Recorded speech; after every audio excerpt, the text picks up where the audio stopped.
We got your boy Jorn Martin in the building with us tonight, man. You know what I'm saying? It's going down tonight, man. It's his birthday bash. Happy birthday to my guy. Appreciate it. You know what I'm it. saying? Right now we playing pool, chilling like real niggas should do. What you got going on? Phone stripping. But yeah, man.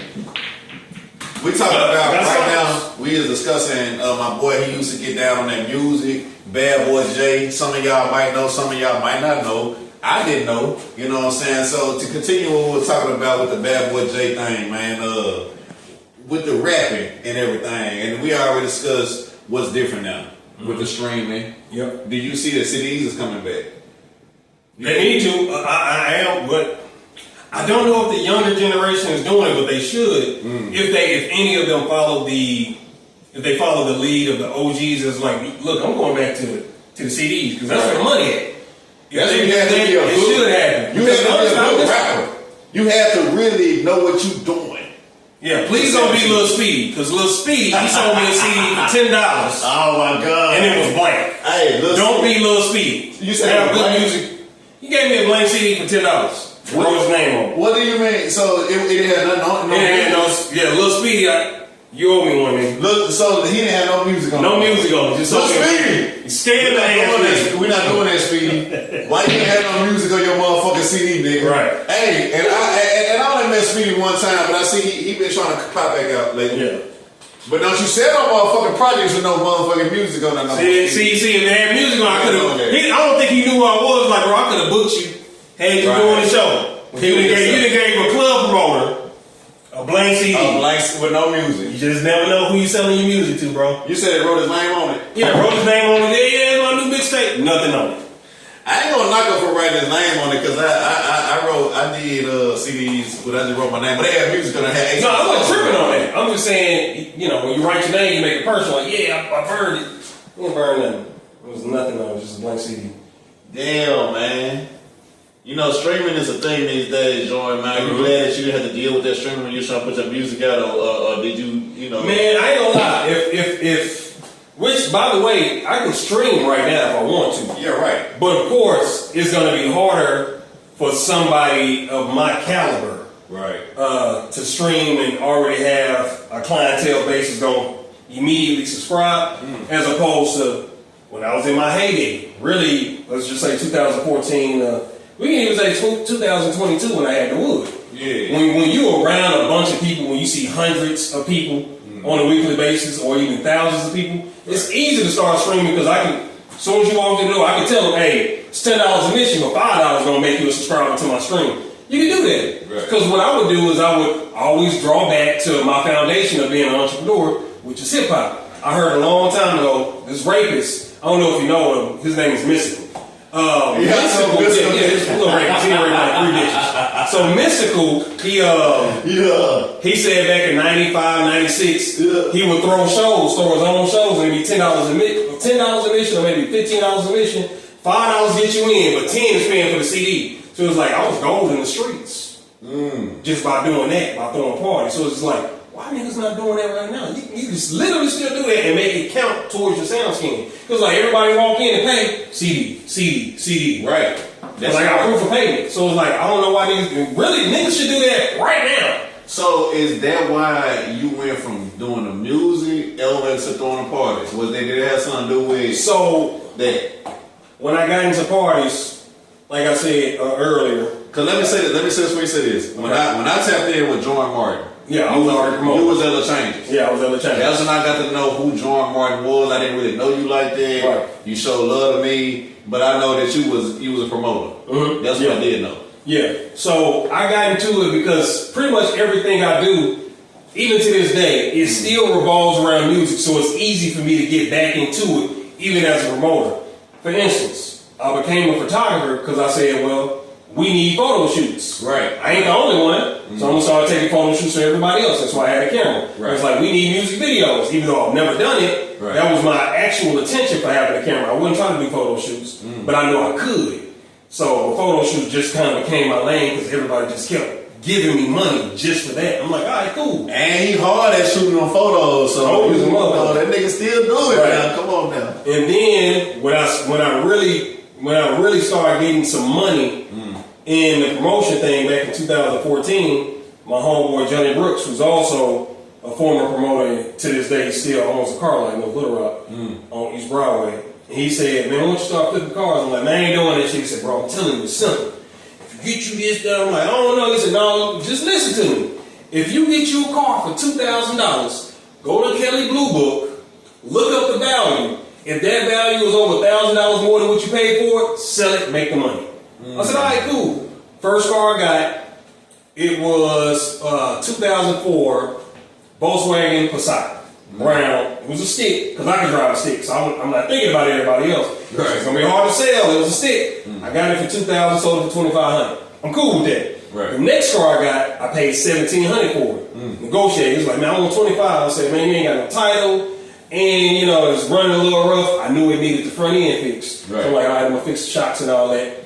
So, all right, gave it to me for $1,700. Sold it for $4,000. I said, yeah, I'm going to start flipping cars. Then you start flipping cars. Start flipping cars. How long you do that? I did it up until 2020. So I did it for 6 years. I never knew that, bro, about you. I never knew you. I know you're an entrepreneur, Yeah. and I know you sell a lot of shit, but I never knew you flip cars. Yeah, I flipped cars too. And what I ended up doing, let's get shot. I started going to Dallas all the time because the better cars was in Dallas. Because I noticed a lot of cars here, it was running bad, but in Dallas, which they did just recently change the laws, or in the state of Texas. Yeah. They have it to where you have to have an inspection on your car every year. So if you got lights on the dashboard, you can't pass inspection. That means you got to get everything fixed on your car before they give you that inspection pass tag. If you don't have that, you might get a ticket.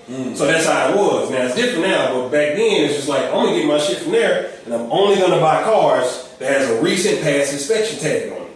And that's what I was doing. So I was able, because there's so many people in Dallas. Like, it's more people in the DFW than it is in the entire state of Arkansas.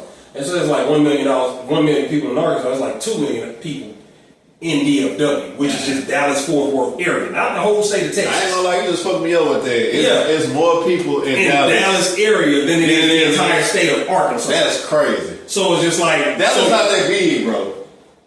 It's not that big. It's like the DFW itself. You're right, yeah, because that's Fort Worth. That's right, yeah, Dallas, that's Arlington, Garland, Rockwall, all that area, that whole metropolitan area, yes. So with it being more people, there's more cars there. Right. They make more money, so they'll sell the car cheaper. They ain't fucked up. So I get a car that I would have to pay $3,500 for here in Little Rock. I get it for $2,800 there in Dallas, or $2,500 in Dallas. Sometimes you can negotiate them down. It's like, man, that's too low. But okay, yeah. I'm like, damn. Give me another whip. Next car, $2,000, just like the other one.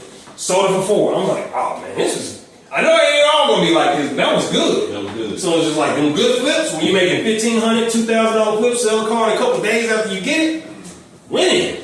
So after you got to selling cars and however it went, how did you get to the just saying? Because was you selling cars when you started promoting the parties? I really became a promoter in 2009, but I was full-fledged at it in 2012. I became a promoter full-time in 2012 after the changes had a shooting. I was there, but I wasn't a promoter. That was December 16th, 2011. And there was a shooting there, somebody got killed. I remember that. And that's one of them Crips. Yeah, you already know.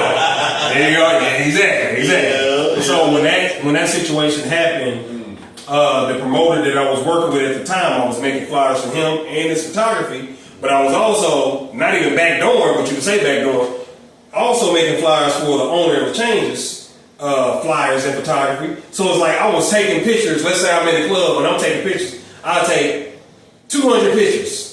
125 go to the promoter. 75 go to the club owner.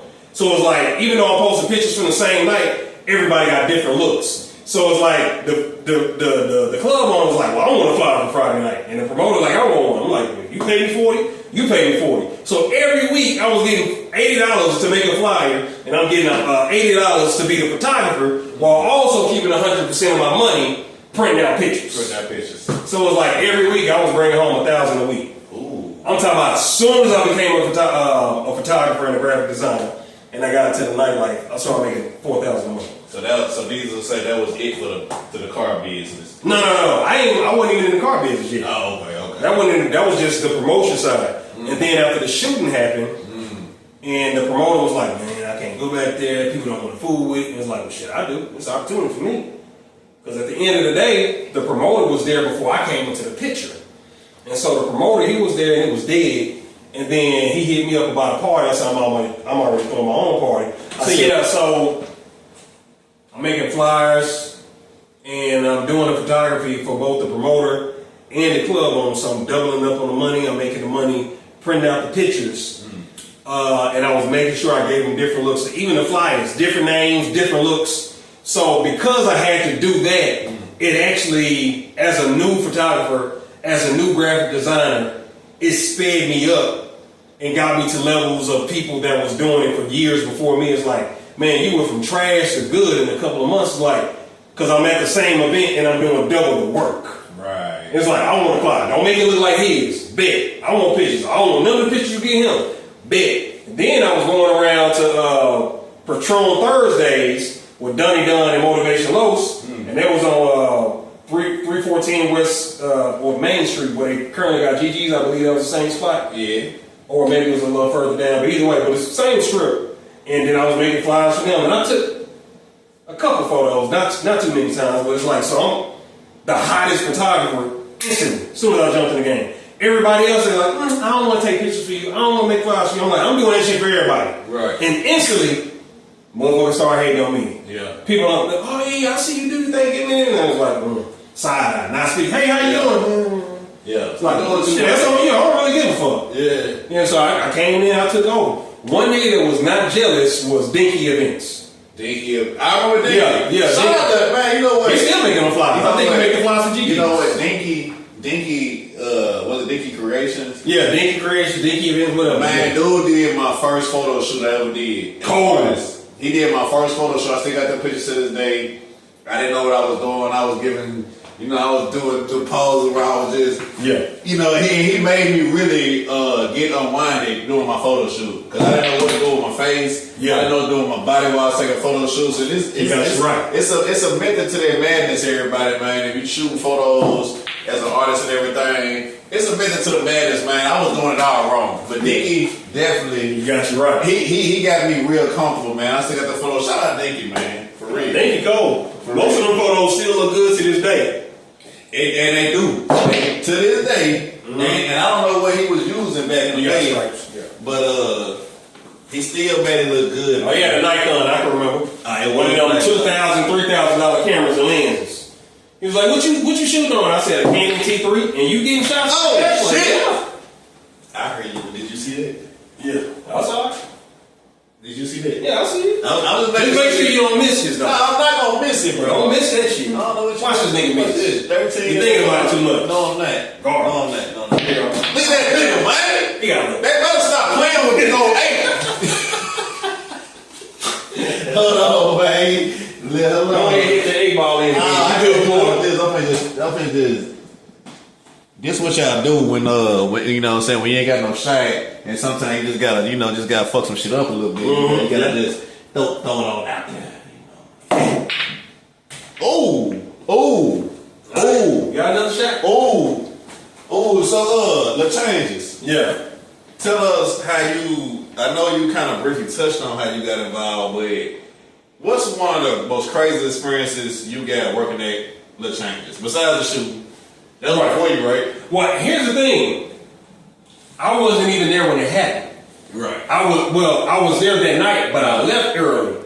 And the reason why I left early, the number one reason is I got some more money somewhere else. So I say I'm finna double up because I'm already in the mode, the work ethic of doubling up. So it's like now I'm triple up. Money from you for the flyer, money from you for the flyer, money from you for the photography, money from you for photography. But now I'm finna go to Hot Springs for Dunn Dash Beats. Cause not Hot Springs, but Jacksonville at the skate ring, and he had a party. That bitch was jumping. Shout out to Dunn Dash. Yeah, Dunn Dash. Some of my early shit. Yeah, so Dunn Dash like, man, can you take my photo? I said, I gotta go to the changes first. He said, it's cool. I said, I'll be there at 11. So, man, it was jumping early as fuck, like 9:30. It's already packed. And by 10:45, I'm like, I'm finna go. The promoter's like, man, you out? I'm like, yeah, I'm out. Now, here's the other side of that. The week before, somebody came in, rushed through the door with a gun, security stopped him. Security stopped him. 2 weeks before that, another nigga pulled out his gun, waved it in the crowd, but didn't shoot.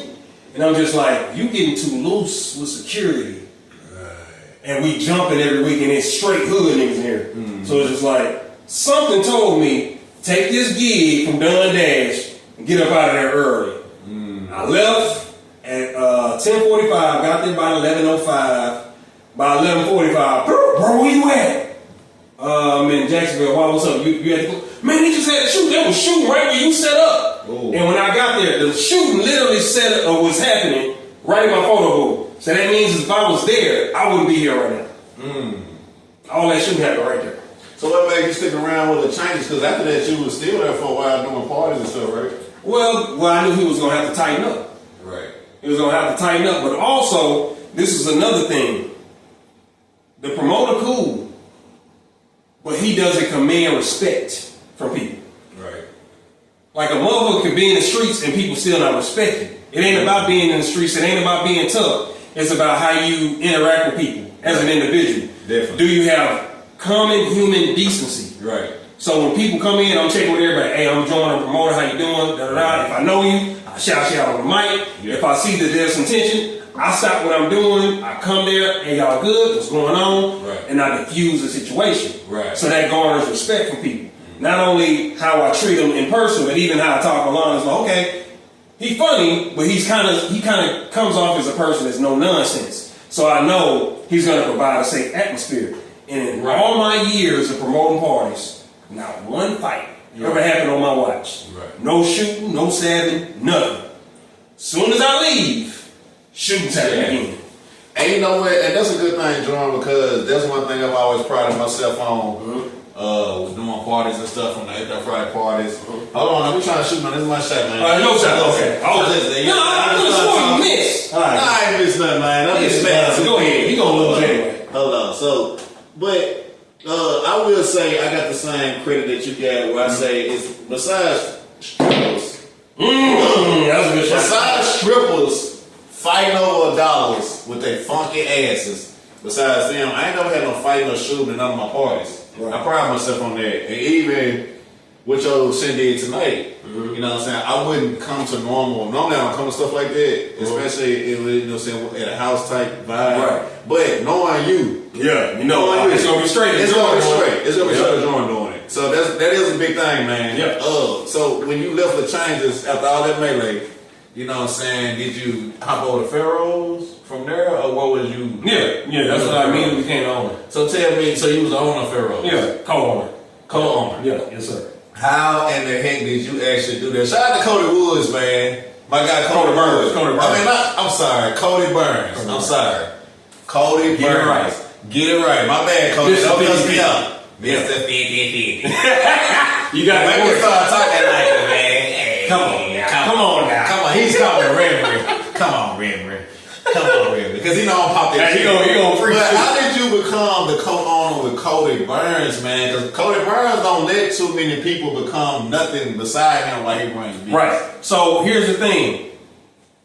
If you remember, Cody had a spot right next to Twa. Right. And it was called 50-50 Club. 50-50. But it was CC's or 50-50? Yeah, CC's was there too, but he was next to them. So it was Club CC's, C&C's, then it's 50-50, which is way better than CC's. And so I did like a flyer for him one time. It was for his 48th birthday. It was called First 48. Okay. He wasn't asking for it. I said, you turned 48? Cool. I said, oh, that's perfect. Yeah. So at the time, that's when First 48 was still fresh and knew what everybody's watching it. So I put that First 48 on it, had him looking bossed up in the suit and shit in the chair, and it's just like, and this party pop. And it's like, all right, cool. And then another time, actually, this is how we can tie shit in. The person that owns this food truck that's catering the food for my party tonight, she had a birthday party at the time, because her birthdays were like May 30th or May 31st. And so she said, hey, I need a building. I got the bread. She gave me the bread. I gave it to him. Somebody else wanted to do something same night. So we just mixed both of them together, and I was just a overall promoter. Ooh.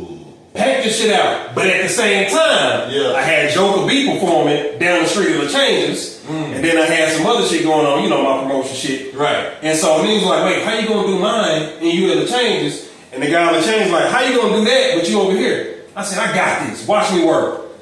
pack wall to wall, both of them. You ain't never find that difficult to do, man. No. I'm not gonna lie. I'm good at multitasking.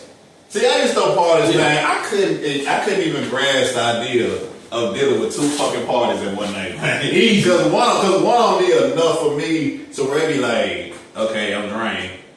And I'm having fun, but I'm kind of ready to get over it. And that's how you be when you're on the business side, because you want to make sure everything's good. So all night you making sure shit is good, and it drains you a little bit. Right. So the fact that you did that's crazy, bro. Think about it like this. That's crazy. Drake just dropped 3 albums. What was his motivation to drop 3 albums at once? People were pissing him off. They were hating on him. Yeah, and he wanted to what? He wanted to get out his deal. Contract, for sure. He said, I owe y'all 3 more albums. Right. So he usually records just enough for 1 album. He's like, nah, I'm going to drop 3 get out this deal. Right.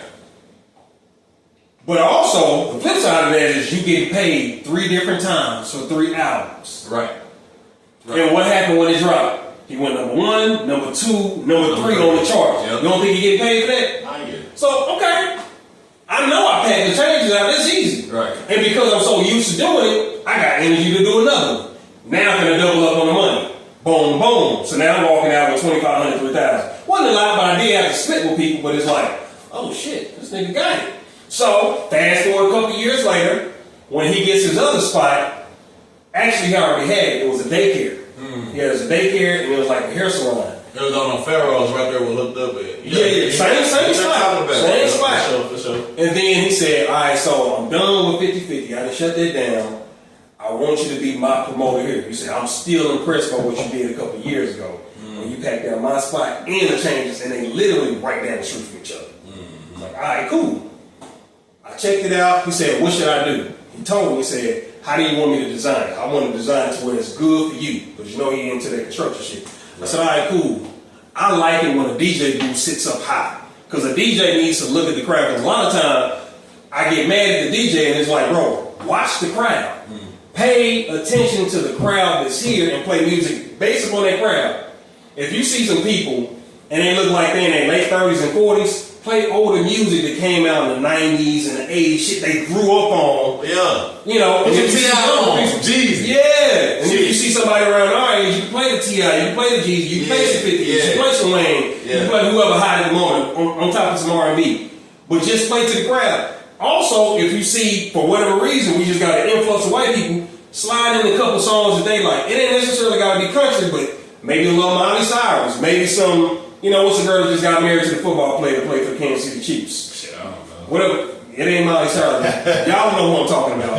But it's just like slide in a couple of old songs, and then we good. Just keep everybody active, keep everybody good. Yeah. But the number one thing I'm thinking of as a promoter is if you keep them in the building and they enjoying themselves, not only are they going to spend money and want to come back and take pictures, post them online, and people that's like undecided, where do I want to go? They see that and it's like, oh, hey, we got white people in there? All right, let me fuck with them, right? But the other side of that is when they pull up, that parking lot full. Right. So they know, oh shit, we're going to have to pay more money. That's what I want you to think. I'm going to get you.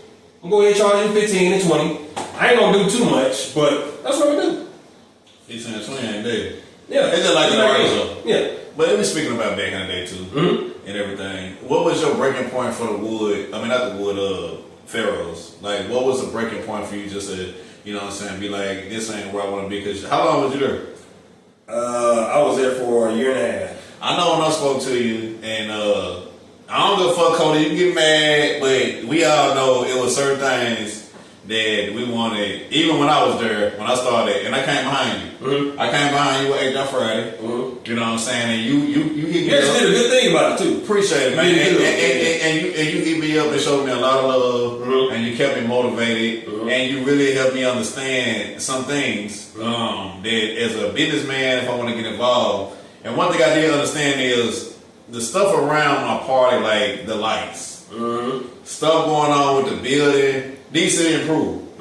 And when I spoke with you, you was telling me the stuff you was improving with the scene. Because that's when I came to the scene, bro, I was into improving the stuff that I felt like it was lacking. So like for instance, I know when I started doing Pharaohs like that Friday, I didn't like the lighting outside. Gotcha. You know what I'm saying? And the reason why is because a lot of the people that was coming on my shows, the females were telling me, hey, it's too dark outside. I go to my car. it's dudes out there messing with me. It's not enough light, this and that. And so when I started dealing with that type of stuff, I thought about the conversation me and you had, and some of the stuff you had to kind of like tell Cody, like, hey man, we need to fix this, and fix this. Right. You see what I'm saying? And then I realized why I needed to separate myself after a while. Mm-hmm. You know what I'm saying? So what was your breaking point? Was it that the improvements or? No. My thing is this.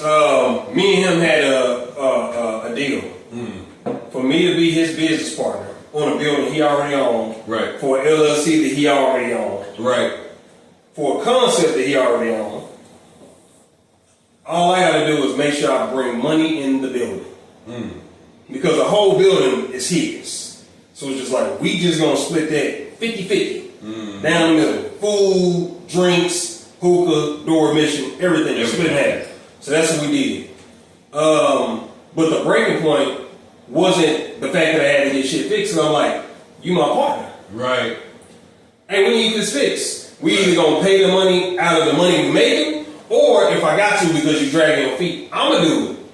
And I never had a problem with it. I never had a problem with it. Like, it used to flood in the building a few times. Yeah. And I was like, look, we jumping. I can't be closed on a Friday night because it rained too much and we don't know what's causing this flood. Right. So he said, I think I know what it is. So we went and got, we rented out like Hum's rental, and we got one of those claws, whatever. Yeah. I don't know what you call them. So we had to get trash out the ditch. Once we got the trash out the ditch and all the debris, when it rained, it just flowed through the creek like it was supposed to. But before, because the ditch was full, all the water would just seep in through the bottom of the walls and back up to the point where we can't open up because it's flooded on the inside. It's just like, that's all we need to do. Right. And it's just like, I can't look at him and say, man, we need this. Like, no, like, sometimes people need help. You overwhelm because when you think about it, on one side, he has a salon. Right. On the other side, he has something that used to be a daycare that he then turned into a lounge. Right. On another thing, he has a construction business. Then he got about 4 or 5 kids. Then he got his wife. Right. Then he got his cars and any other business endeavor. So it's just like, somebody come in and help me. Right. So at that point, he actually needed a partner. Right. So I wasn't tripping on that. Now, the breaking point for me was on a personal tip. We said, don't ever let no women come in between us. It's a brotherhood. Bad. No chick can ever come in between us. Don't tell me a chick came between y'all. Man, come on, man. Come on, man. Shoot this ball, man. Don't tell me. It wasn't even a chick we were sharing.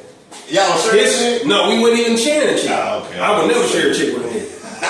It was, I put it to you like this. His chick got disrespectful. I said, man, take your bitch. If my bitch or any bitch that I was fucking with ever got disrespectful with, I'm checking that hoe. Right. You're not gonna check my partner. Right. Because you can go. Yeah. It ain't too many niggas I can be a partner with. There's a lot of hoes out here. I'm straight. He decided on one chick. Oh man, she be cooking for me. I'm like, really? And you gonna throw all this away for that? Cause she cooked for you. You see what happened after I left?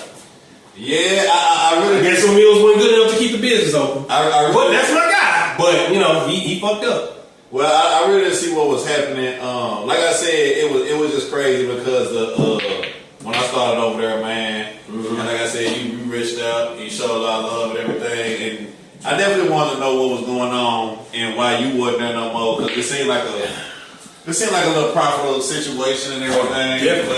Definitely. It was, I definitely understood what you was dealing with the situation. Yeah.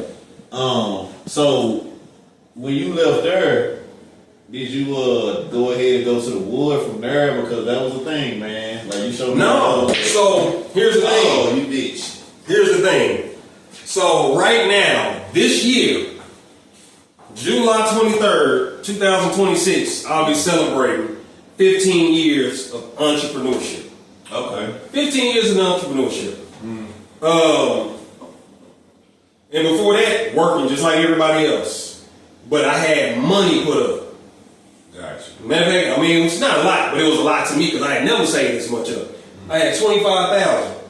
And I was just like, I don't feel like going back in there. So I just dipped out. I said, hey, you got it from here. Here's your key.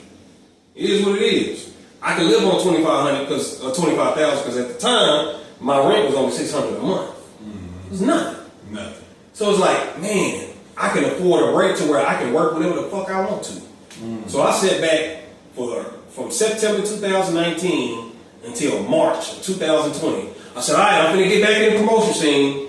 So I hit up a couple of my guys, and we was all gonna get together. I'm like, oh man, the niggas I was linked up with, I'm like, this bitch gonna pack, wall to wall. We was gonna do it on Saturday, Thursday. Everything shut down due to COVID. I said, God damn. COVID did come through. Boy, I was like, my money started getting low. I'm like, I'm down to 10,000 now. I'm like, I just spent a little bit too much. Yeah. Now, but I will say this: I'm not a spender to just spend a bunch of money on shopping and shit like that. I don't give a fuck about shit like that. I spent my money on my next spot. Right. So I had already spent about $7,000 on my speakers.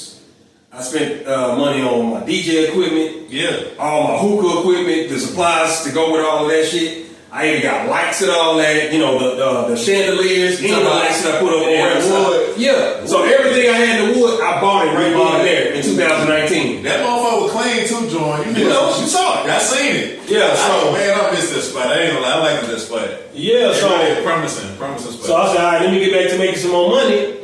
And I was trying to, flip the cars too. It's a little slow. Oh shit. I get it this time. But anyway, so that's what happened there, man.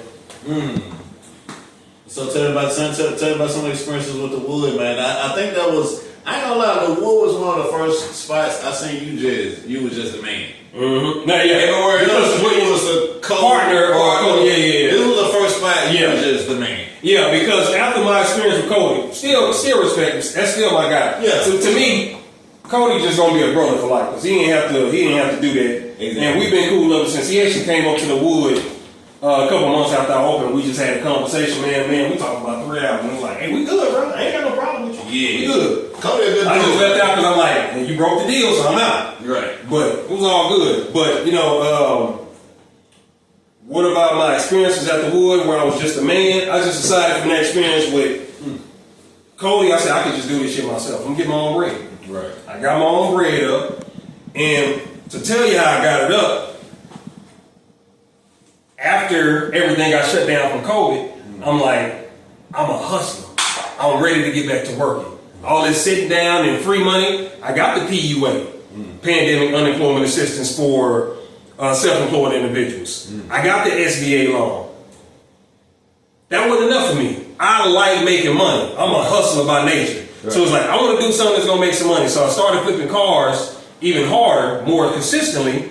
And I did that for about a good 7 weeks, and then 3 weeks in a row, dud after dud after dud. I'm like, bro, that's like $7,000 down the drain. So now I'm like, I'm down to my last 5 of money that I still had saved from Pharaohs. Right. Yeah, bro, I was up about a 30 ball from the PUA, but I don't count that. That's just other money. So I said, all right, I've been looking into this Airbnb shit for a while. Let me try it out. I was gonna try it out. And so I started making some renovations inside the duplex I was in because I had so much leeway with the landowner. I said, all right, I'm trying to do something here. And then the more I thought about it, I'm like, I don't like the neighbors. I said, but I can't choose them. I can't do it here. So on my birthday in 2020, I went down to Houston with one of my homeboys and we kicked it. And while we was down there, I got a phone call from my brother like, bro, where you at? I've been blowing you up. I said, I see you don't never call me like that. I said, what happened? You good? Yeah, where you at? I'm in Houston. Man, you know your house burning up? Oh, man. What you mean my house burning up? He said, man, it's in a whole house fire, man. We saw your cars outside because I got a rental car. So they said all 3 of my cars outside and they can't hear from me. So they thinking I'm dead and the house burning up. Meanwhile, I'm in Houston. And I was like, bro, you still got the key to my house? He said, yeah. I said, I need you to go in. I got $35,000 cash sitting in the shoebox. Shit. I need you to go get that. Damn. He said, I can't get in. I said, oh my fucking God. That shit burn, bro.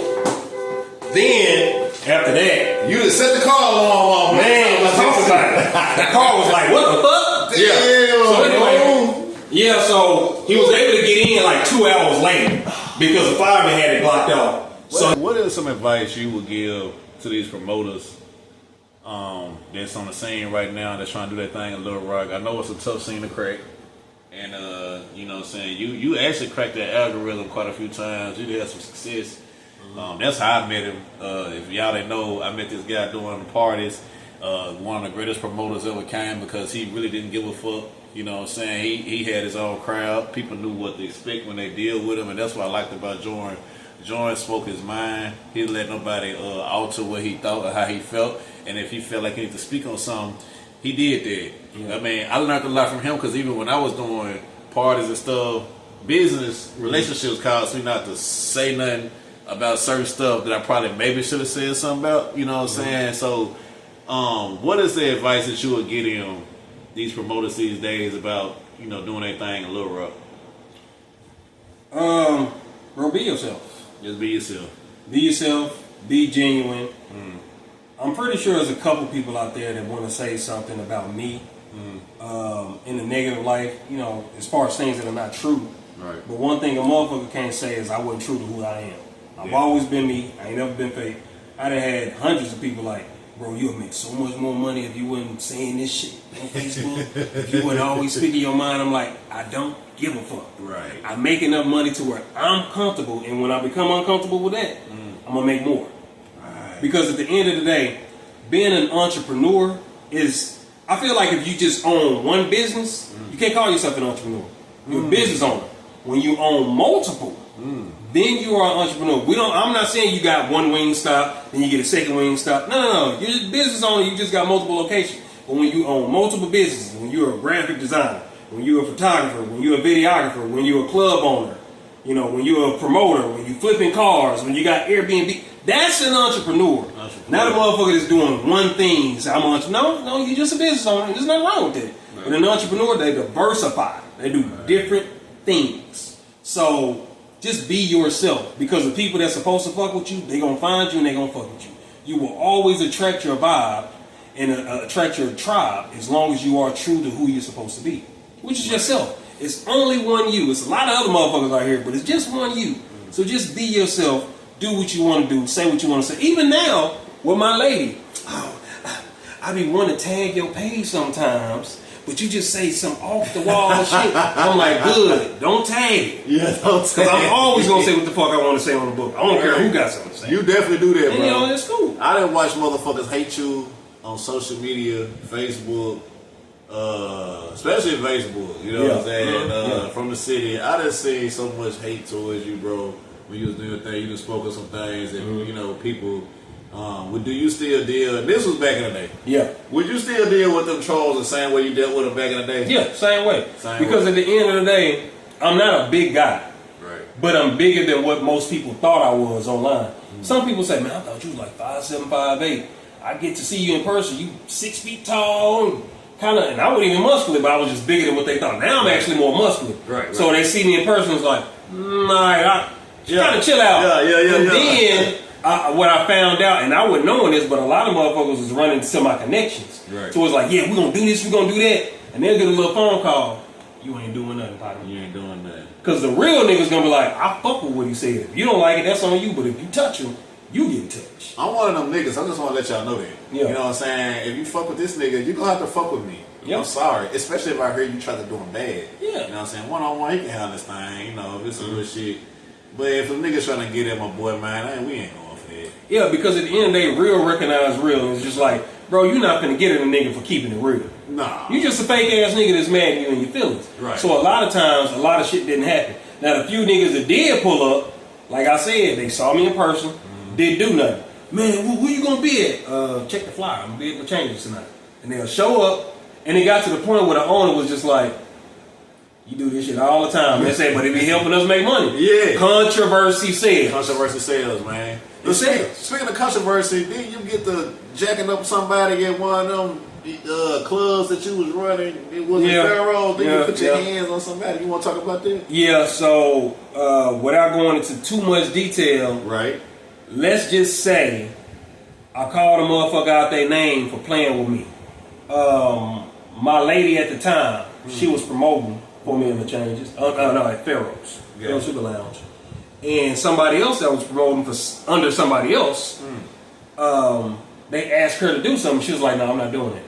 I'm only doing stuff that Jorn asked me to do, not what you asked me to do. She's the boss. Right. Like, well, just do this. We're working together. She was like, yeah, we can, but I'm not doing it. She kept it respectful. The girl got mad, got to saying some crazy shit about my lady. I was like, hey, man, check that bitch. Yeah. To where he can hear it. And she heard it. And she asked him to do something. No. Then she got her people. And I was just like, okay, now you stop it. He didn't stop it. I'm like, oh, okay. So Nick came in there, had to whoop his ass. But unfortunately, I didn't win the fight. I didn't lose it either. And I know you're probably thinking like, niggas don't want to take that L. No, if I took the L, I took the L. I really didn't lose. I had him. The reason why I got to say it was even is because at one point I had him on the ground. I was going to drill him, and my security guard pulled me up. Oh, man. And I'm like, all right, cool. But as he pulling me up, the other nigga get up and he getting shots off on me. I'm like, nigga, who you helping, me or him? I hate that. So I kind of looked at that and I was like, you didn't stop them from coming in, and you didn't stop him from hitting me. You stopped me from hitting him. Right. I'm out this bitch. Right. So that's what happened. Yeah, so that was the situation there. There was another time I had a piece of nigga up in there. I didn't talk about this online, but I'll tell you about this. Okay. This was a girl you didn't have on your show. Who? I don't know what she called herself now. I think her name is Maddie or something like that. Oh my God! Yeah, got the gap and the lights. So she was working for me at Pharaoh's. She was one of my hookah connoisseurs. Yeah. And she had a birthday party. I think her birthday is like end of October, close to Halloween. So had a Halloween party / birthday party for her. Just jumping. She left for a while, and we was like, okay, she gone. She doing what she do. Single woman. Right. Then she came back literally as we was closing, like me and Cody, we walking out the door. She come out like, I think I left my bag, and I'm like, all right, cool, go in and get it. And she had some dude with her that just came through that night. And he tried to walk in. I said, whoa, we closed. You can't come in, just her. He's like, why can't I go in with the lady? I said, because she works here and you don't. You close. Right. And you tripping, man. Let me go in. I was like, look, bro, you're not going in. Man, you acting like a bitch. And I was like, oh. That's a word I don't play with. Yeah, women or men. Yeah. I just said, that's like going to McDonald's and saying, let me walk in. Yeah. No, nigga. No. It's my business. Right. If we close, you're not going in. I don't give a fuck who going in. Especially she good. Because your woman worked there, you think you could have walked in the back. She met the nigga that night. But I respect what he was trying to do. It's just like, yeah, just because I met you doesn't mean I'm not going to protect you. Because the way he looked at it is if you around me, I'm going to protect you. But it's like, she's already protected. She works for me. Right. She coming in, she going to get her shit, she coming out. Right. She comes out with her shit, and he's just like, man, you acting like a bitch. And I'm like, hey, bro, I don't play that word, man. You keep it up. I'm on your ass. And Cody was like, no, bro. Don't do this. No, man, I do this. And he got to talk about the fire. I said, I got mine right now. He's like, no, don't do that. I said, don't worry about it. Yeah. Shoot me a fair one. We go outside, we get it on. Y'all in the front or back? In the front. Oh, man. Tore his ass up. But I'm going to tell you where he started getting me. Because I was dressed up nice. And because, you know, at Pharaoh's, I had the dress code. You a slide. So, slide. Oh, man. So I'm getting the nigga. And as I duck a punch, because I missed, he swung. Yeah. He missed. Yeah. But as I'm ducking, I'm like, oh, shit, I fell. Hold on. Yeah. I slipped, nigga. You didn't hit me down. Yeah. Even Cody was like, no, keep it fair. Keep it fair. Let him get up. Yeah, let him get up. Get up. Get him. Another time, I fall, but I got up slow because the second time I fell and I slipped. Look at these fingers. See how my fingers are? Regular hand. Yeah. And look at these. If you look at them from the side, these two fingers stick out. They still broke. Because when I fell, I caught myself like this, and when I came up, I was like, damn, I don't even feel my fingers no. What the fuck going on? Broken. Didn't even know. You broke all your fingers? No, just these two right here. You can kind of tell because I can't. My shit still they're not straight. You see how this can be like this? I can't do that with these. Look at mine. Toe up. Yeah. We whoop ass. It's like, go to the hospital. It's like, I'm just put a little splint on it. Went to Walgreens, got a splint. Now I snapped my back in place. That's how you I did too, but when I put the splint on it, yeah, I took it off because that pressure's so tight. I'm like, man, that shit hurt. It was waking me up at night. So I'm like, fuck it, it's gonna heal. Nah, I should have just kept it on. The motherfucker never healed properly, but it's cool. I can still use the finger how I need to. But yeah, that's what happened there, man. That's what happened there. So I had those two incidents, but I ain't had no more fights. But even then, because remember I said I've never had a fight or a shoot in any of my events. Those are my personal fights when we closed, so nobody saw it and it wasn't doing the operation of business. For sure. So I never let it fuck up the money. That's good, man. I've never personally, like I said, I did get into it one night at one of my events, but it wasn't my event, but I was a part of it, and I was at that location a lot. Okay. So it seemed like that. But it's always, that's really one of the reasons why this ApedOut Friday show now is the podcasting now, because I don't like to be out in the crowd no more as much as I used to be, because, you know, like you said, a lot of people, when they know what's going on with you, they know where you're at, and if you're a consistent person, they know what time you're going to be there, they know the whole motion, and it's dangerous. Yep. It's dangerous. Do you don't miss that life at all, do you? Do you ever sometimes want to step back in it? Because you're an entrepreneur. If you want to make money, you can do that. I never miss that life for a lot of reasons, but what I do miss is touching physical cash. Okay. Because before we started this podcast, I showed you 2 screenshots. Right. For 2 bookings that happened while we sitting here chopping it up as we setting up. Yeah. One booking was for $4,500, $4,700. Right. The other one was about $550. So it was about $5,300 while we sitting here. Yeah. I can't make that in one night throwing a party. Not the way I was doing it. Right. Now, if I was in a bigger city like Dallas, yeah. If I was in Atlanta, Miami, yeah. But if I was even in Memphis, but I couldn't do it here. And I'm not saying people can't do it here. I'm just saying I couldn't do it here because of my strong opinions. I couldn't get other promoters to really work with me. You're right. Not the established promoters. It's just like, I'm going to stay away from it, but it's like, well, I'm passing you up. Right. Like, my crowd is not bigger than yours, so it's like, let's just link up. And they didn't want to do it, so it's like, all right, cool. I can't see you linking with no promoter down. I tried to because I know it's smart. But I can't see you doing it because you such a straightforward person about what you got going. And I've been in a later game of these promoters. Yeah. They couldn't deal with you. Yeah. Because I've dealt with a lot of them myself. Yeah. They couldn't handle it. No, they couldn't. That's why when I had Pharaohs, who were the promoters you saw there? Me and Rich and Page. That's it. That's about it. You and Rich. That was it. At the Wood, who did you see as my promoters? I helped you a little bit, but not always regular. I seen you. I can't really think of nobody. Rich and Page. Rich besides Rich. You know what I'm saying? The other niggas, they could not work with me. Right. Because of bullshit that they bring along, like, I ain't throwing no shots at them. They was just younger. They probably better now.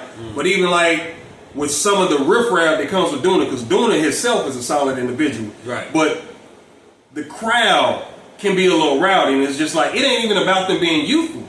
Because at Pharaohs, I was 18 and up. Still, they had no issues. So it's just like, you don't have the crowd to the point where they completely respect you to where they won't do no bullshit. Right. They ain't gonna stand no table. So it's just like, and then when they do it, I'm like, hey, it's just like, he didn't have no problem with what I said, but it's just like, the crowd not as comfortable, so we're gonna go somewhere else. And it's just like, that's cool. Right. So, because you OG in that thing. Yeah, I'm just like, nah. And it's just like, I didn't need him to promote. Yeah, it'd been nice. I always want to collab. Always.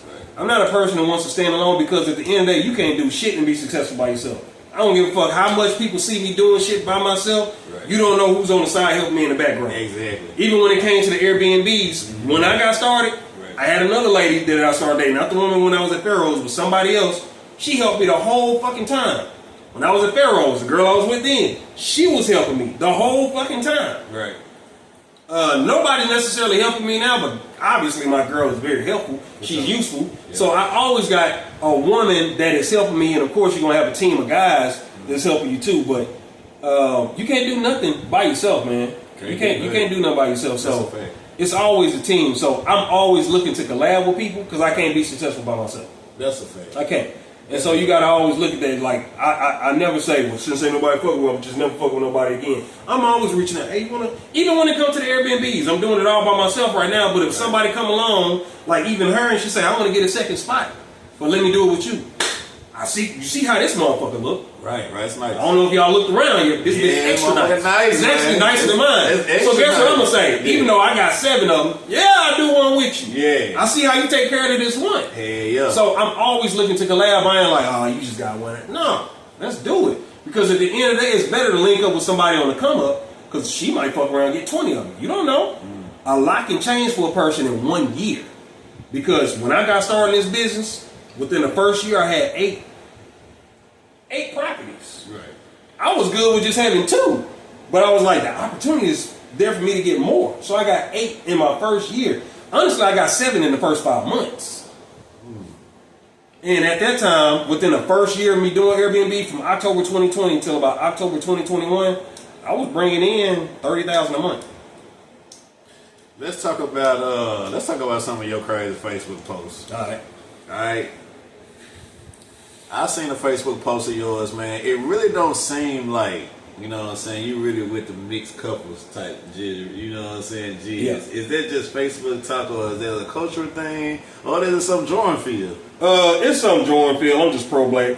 It's way too many amazing, beautiful, intelligent black women for somebody to want and desire somebody else. I'm not saying that other ethnicities of women aren't beautiful and aren't smart. They ain't more beautiful than black women. We come in every shade. Different braids of hair, different color eyes. I know we see a lot of women with contacts and weave, but some women actually have long, straight hair naturally. Just depends on where they come from. A lot of people don't know that there's black people or melanated people in a place called Melanesia or Polynesian. They're black naturally with curly blonde hair and blue eyes. Naturally. All those people come like that. I didn't even know that. So what you say this is? It's Polynesian. Polynesian. So Polynesian people, not the white people that pretend to be Polynesian, right. The actual indigenous population, they look like you, but they got blue eyes and blonde curly hair. That's crazy. Black folks. So it's just like we come in every shade, we got every texture of hair, we created everybody else. Always go to the original. A black person with blue eyes? Yeah, if you ask me, God is a black woman. Everything in nature mimics the vaginal parts. You think God is a black woman? Yeah. That's different. Because we can visibly see what does light come from? A woman. Not a man. There is life in a man, so I'm not just going to take complete credit for me. In actuality, a man provides the person, the woman provides the body. And what I mean by that is the mind controls the body, right? Right. That sperm, when you think about how sperm looks when they show us on the screen on the microscope how it looks, that sperm literally develops into your brain and your spinal cord. So the sperm is what's controlling everything else, but the vessel comes from the egg in a woman. So you need both at all times. So when they say God created Eve from Adam's rib, bust a nut. That's how I think about it. Bust a nut. Who knows? But I never thought about it like that. Yeah. No, because literally, like the sperm literally develops into the brain. It's literally that it never goes away. It just gets bigger over time. So that's all it is. So you steal your daddy's sperm, bro. And so am I. I ain't my daddy's sperm. Hey, you are, bro. If you got a brain in there, that's your sperm, my nigga. It's your sperm developed. But yeah, Pops, I got some of your sperm in my hair, man. That's crazy, man. That sounds crazy, man. But at the end of the day, I just respect black women so much that I don't see the reason for anybody to want to be with somebody else. Now, fucking them, I fuck some white girls, but not for too long. I never said that I wanted to be with them or have children with them. No, I will say this can be a personal preference, but I've always preferred having black children, specifically dark skin. Even though I don't currently have any.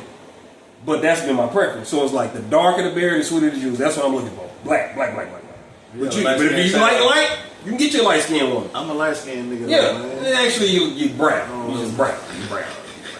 It's summertime. Maybe you lighter. I'm a little brown, right? But yeah, we come in all different shades. So it's like whatever you're looking for, you can get it in the black woman. You ain't got to go to nobody else. And then I hear niggas like, oh, white women treat you better and da-da-da. Oh, I need the Latinos because they do it. Niggas, everybody copying off us. Every woman on this planet is copying a black woman. I believe that. I definitely believe it. All the Latinos, this is our culture. No, that's our culture. We are the original Mexicans. We are the original Brazilians. We are the original Colombians. We are the original whatever. We are literally indigenous to every piece of land on this planet. We were everywhere first. Everywhere. Black people. So when I say we are the original, you ain't got to go nowhere else. You go to us. If you want a woman that looks exotic and she looks Chinese, we are the original Japanese. We are the original Japanese. If you look up even the monks, the monks to this day, not the ones they show on TV, but the real monks that's out there in Asia, black folks. They black sitting in the mountains, meditating and shit. So you could never fall in love with no white woman. No, it's like I'm gonna just go with the original. What if the coochie so good you just fall in love? I'll never fall. Man, you know how much good black coochie I had? I will never. I ain't got to. I'm good. So for me, it's just like, why are you with anybody else but the best? Go for the best. And so my thing is, I don't like it when I see people settling for less. And I don't care how anybody feel about that. If you're not with a black woman, you settling for less. Ooh, y'all heard that? If you ain't with a black, you can't say you want the best and you with somebody else. It's gonna be, oh, well, black women is like, well, what kind of black women are you attracted to? Because a lot of times, especially some of my personal homies, is like, well, what kind are you attracted to? Because the ones you're attracted to, they not attracted to you. So you got to find somebody that's attracted to you. Right. And that'd be the problem. And then when they finally do it, it's like, okay, I took your advice. All right, bet. Yeah. Because they be trying to deal with like the Instagram model. Them bitches don't want you. They want niggas that look better than you with that bread. You ain't got neither. You an average looking nigga and you broke. Yeah. You can't go for them and then be mad because no, I will push you up too. You not on my level. The type of motherfuckers I'm used to dealing with, I don't have to deal with you. Because I keep getting that. You get what I'm saying? Right. Especially when a woman is in her prime. So it's like, what's the point? But yeah, so just go for somebody that like you. So you don't look down on mixed couples or nothing. You just feel like, you know what I'm saying, that why would you... Like Mexicans and white people, they can date all day. Like Chinese and white people, Chinese and Mexicans, Chinese and Arabs, Anglo-Saxons, which is the real name of white folks, and Asian people. Yeah, go ahead. Do your thing. Just don't mix with us. You just pro-black. I'm just pro-black all day long. Because their entire effort is to eradicate us. Right. But they know they can't because they literally live off of us. Everybody that is not black is white. Well, if you're Mexican, you white. If you Chinese, Japanese, you white. Just look at your skin. I don't give a fuck about your ethnicity or where you say you're from. Oh, I'm not white. I'm Italian. You white. Oh, I'm not this. No, you all white. It's literally black and white. And if you don't want to say black and white, you can say your ethnicity or just say you're melanated. Point blank period. And this melanin that we have that gives us our color, right. This is the color of the universe. It's darkness. That's real. Yeah. The more melanin you have, the more intelligent you are. That's why you can look up and see who the smartest people in the world are. It's black people. I will say this. You have the greatest diversity in the world. I believe that because I believe the strongest, biggest, fastest, all that. A lot of stuff that circulate around our situation, like you know how like say when you young and you gonna fight a white dude and it's like you can't lose. All right, because it's like I just know I'm better than him. Like when you come without even knowing how good he can fight, it's like I know I'm better. You're like, well, that's it's in your DNA. It's like I ain't been losing no white boy. That's what it's but they thinking the same way about you, not knowing that you're more closer to right than they are. Right. They just don't have our bone density. That's what it is. They don't have the structure and I've never seen no white boy get down on no black dude unless he was just like he just couldn't fight at all. Like he just started saying that. Anybody with any type of about themselves, I ain't never seen that. Yeah, or a boxing match because they both just professional and train on it all the time. So outside of some shit like that, you rarely see it. I do not see it. You saw what happened in Alabama with them chairs by the riverboat. Man, come different. on, man. All the white folks started receding. It was like, you know. But anyway, long story short, my thing is I don't like it when people settle for less. Now, that's what you're doing. That's what you're doing. But it's just like because when shit pop off, they like to be neutral and stay in the middle. Right. Oh, I'm best friends with somebody white. Oh, my wife is white. Right. Or my kids are mixed, and it's just like so now you can't take your own side because you decide to lay in bed with somebody that looks different. Now I do that bitch does not understand your struggle. Right. That white man, black woman, does not understand your struggle and the shit you dealing with. No matter what you tell them, they don't experience it. I do respect. So it's like fuck with somebody that can experience what you experience, understand what you're going through, and they're honestly the best option. Somebody black. I do respect men that see they call it for what it is, live with a white woman, vice versa, white woman with a black man. Yeah. I do like the men and the woman that call it for what it is. They don't hold their tongue because they with a white person. Yeah. And they still call out the hypocrisy. Yeah. And like Dave Chappelle. Yeah. He's with an Asian woman. He with an Asian woman. Yeah, but he call it out all the time. He call it out all the damn time. And I respect the shot of niggas because it just always seems like it'll be an uncomfortable situation for you to have somebody of a different ethnic race sitting around your house, and then y'all facing a situation where my race is being done bad by your people. Yeah, you know what I'm but saying? I gotta sit quiet. Like the people, like the men. But then again, Dave Chappelle might be different if he was with a complete white woman, right, as opposed to Asian. But now, when you think about the situation that just happened with an Asian man, now it's like, all right, what's your conversation in your house now? Man, come on now, that's what I was because saying. black people are all together like, we finna boycott the Asians. It's like, I wonder what his wife is saying, and can he say anything about it? That's what I was thinking when so you it's just like, you gotta worry about that if you're with a black woman. We're on the same team at all times. But you know, like until they come to child support. They say a lot of black people, a lot of black women, they have a lot of low vibrational energy going on. There's a lot of them that's sucked up into that. You know what I'm saying? So like what can we? I ain't gonna say what can we do because there's nothing we can do. But it's like, what's your thoughts on that? Like, as far as like, is it true? Is it true? Like, a lot of men don't deal with black women. They cross over because a lot of they difficult to deal with. A lot of them is very high toxic type. Yeah, it's only our women you see twerking. Yeah, I do see. I see exactly what you're talking about. Yeah. The problem is the algorithm makes them see it more. That's not to say there's not a lot of women doing it, but it's a lot of women that don't do that. And at one point, I started seeing, man, a lot of women having kids, and then I kind of pulled myself back and I created a second Facebook page, and on purpose, I didn't add anybody that was on the first page. Gotcha. Saw completely different women. Yeah. Now it seemed like every woman on that page either had no kids or one kid. Right. They all entrepreneurs, they business owners, or they high up in their positions at their jobs, and it's just like, here's the other side. You're just in an algorithm where it's a lot of people that do similar shit, and so you begin to think, man, black women fucked up. There's a lot of phenomenal, amazing black women that's not on that bullshit. Right. You just don't see them. You don't see and obviously, you're not putting yourself in a different place to where you can see different. Right. Because, I got to get out of Little Rock. No, you got to get out of Asher. You got to get off Roosevelt. Exactly. You got to get off Colonel Glenn. Yeah. You got to just stop going to just complete black-only clubs. I'm not saying go to the white clubs, but just go to a bar. Go to a bar. You're right. Like like here in Little Rock, you got the Culture Bar. That's black owned. Right. You go to Daiquiri and Dogs. It's not a nightclub. It's actually a restaurant that now has events, but there's still a restaurant first that sells food and drinks or daiquiris. You're right. You know what I mean? So it's just like, put yourself somewhere different. Like, people don't think, like, when I had the hookah bar, I literally did not promote the parties to anybody that was coming to La Changes.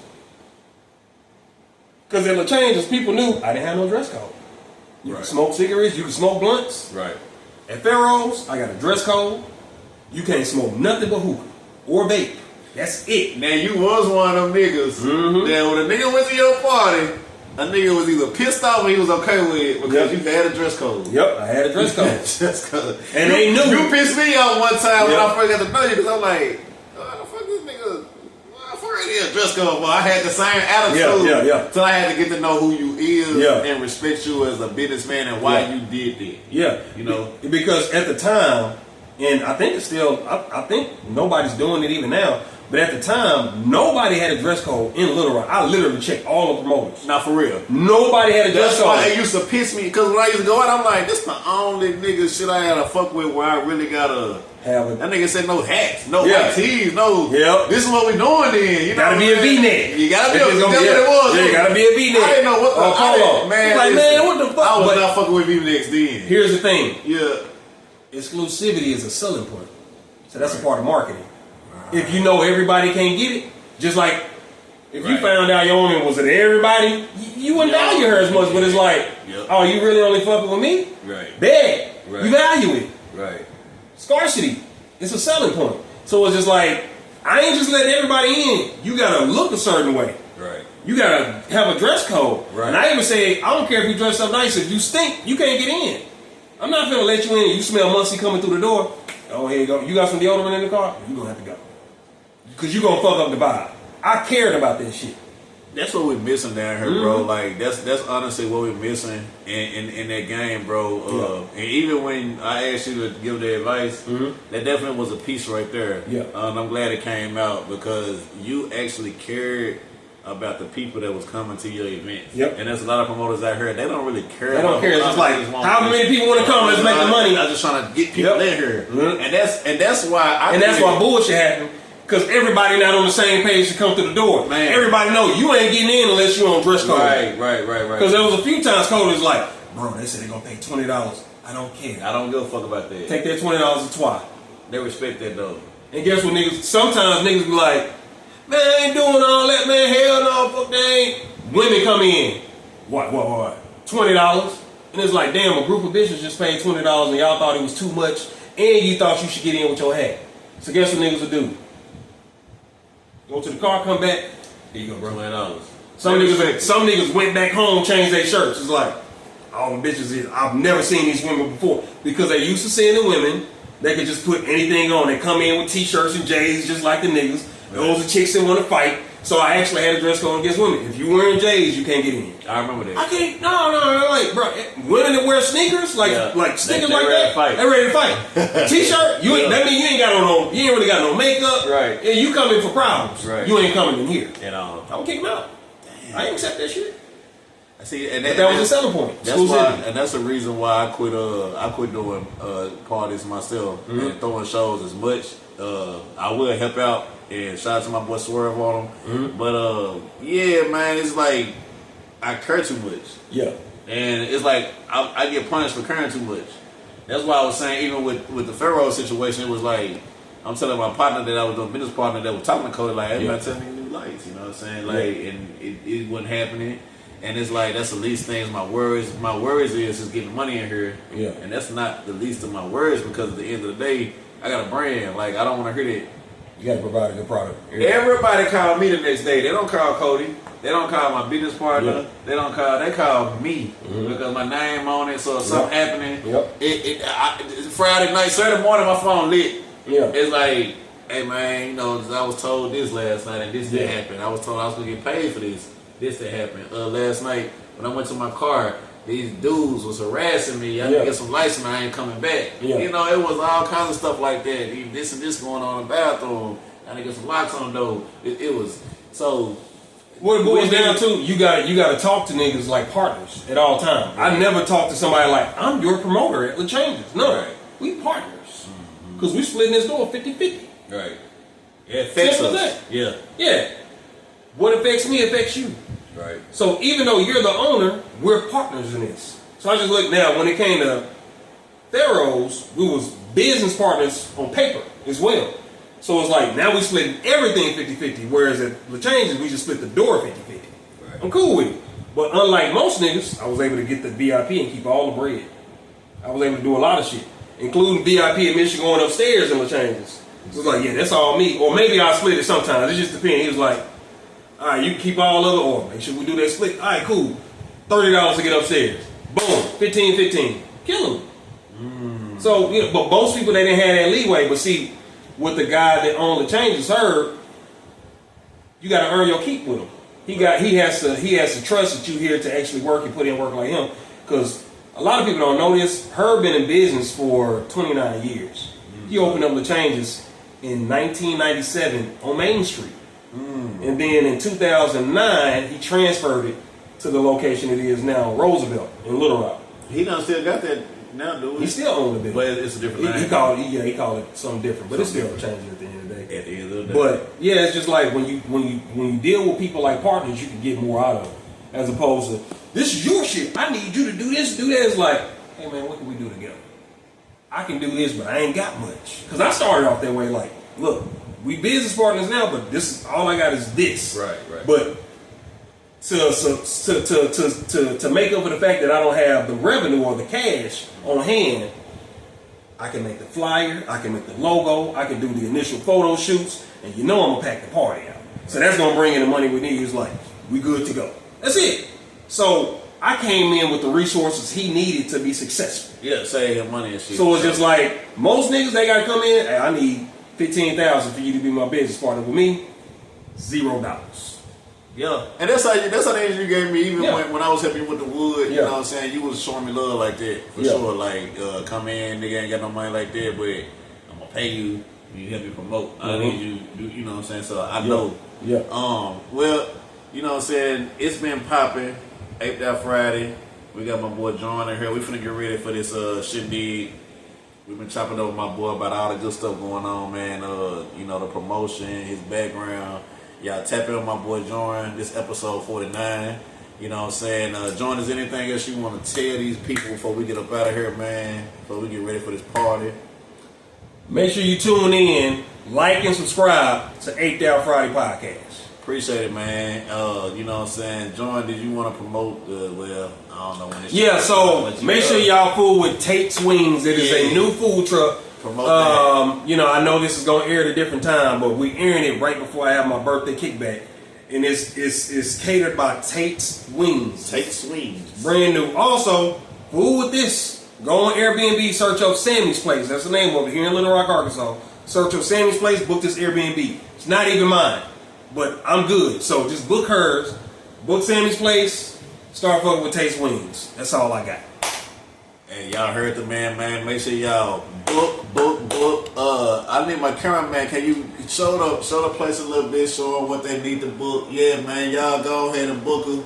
And you know what I'm saying, and get the Airbnb, man. You know, you can shoot videos in here, throw parties, shit digs, whatever it is, man. Y'all tap in with Jorn just gave you the information to do that with. And y'all make sure y'all show some love and everything. This Gorilla Spade, this ApedOut Friday, episode 49.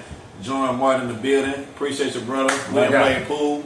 We done talked about everything, man. You lost twice, by the way. You said. Yeah, I did lose. I did lose twice, though. Garbage. But it's okay. I'm a little bit of garbage, you know what I'm saying? But I'm not a lot of garbage. But I am a little garbage, you know what I'm saying? Because I be so busy doing this other stuff. No, don't make excuses, niggas, because he said he was going to get everything. But it's all good, man. We about this thing, man. ApedOut Friday, Gorilla Spade. Y'all check this out. Episode will be y'all YouTube. ApedOut Friday at ApedOutEntertainment.com. You did. ApedOut, bitch. Yeah.